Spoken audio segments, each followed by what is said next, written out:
Ronggeng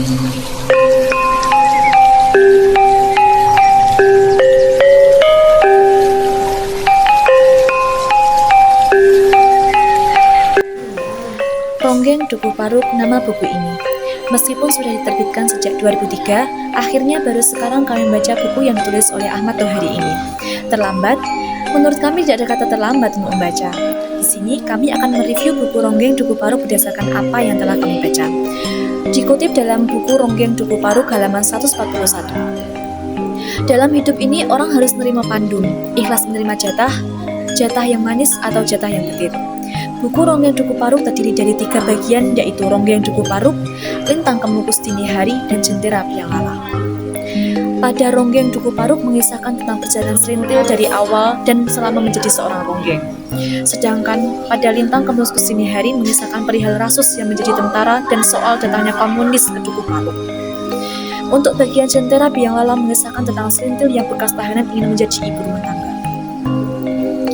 Cerita Ronggeng Duku Paruk mengenai Serintil yang membuktikan dirinya terlahir menjadi seorang ronggeng, meskipun dalam tradisi seorang ronggeng tidak boleh berhubungan dengan seorang lelaki. Namun ternyata Serintil tidak bisa melupakan Rasus. Ketika Rasus menghilang dari Duku Paruk, jiwa Serintil terkoyak. Serintil tidak bisa menerima keadaan ini dan berontak dengan caranya sendiri. Sikap ini menjadi penentu dalam pertumbuhan kepribadiannya. Dia tegar dan berani melangkahi ketentuan-ketentuan yang telah lama mengakar dalam dunia peronggengan, terutama dalam masalah hubungan antara seorang ronggeng dengan dukunya. Sebagai penulis, Ahmad Tohari menggambarkan suasana Duku Paruk dengan detail yang tampak sederhana. Saat membaca setiap halaman buku Ronggeng Duku Paruk, kami merasa bahwa Duku Paruk benar-benar ada dan bukan hanya karangan milik Ahmad Tohari.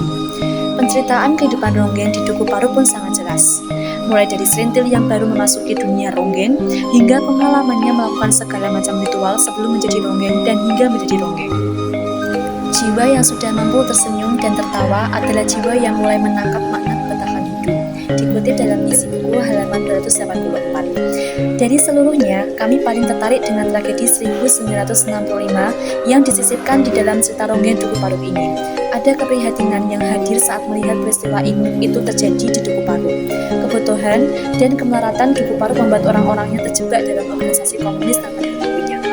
Juga penggambaran suasana yang benar-benar pada zamannya cukup membuat imajinasi kami bermain mengikuti alur cerita. Tembang-tembang ronggeng atau lagu yang dinyanyikan anak-anak juga turut melengkapi buku ini. Ahmad Tohari tidak pernah melepaskan diri dari pengalaman hidup kedesaannya. Maka hampir semua karyanya adalah lapisan bawah dengan latar alam. Beliau memiliki kesadaran dan wawasan alam yang begitu jelas terlihat pada tulisan-tulisannya.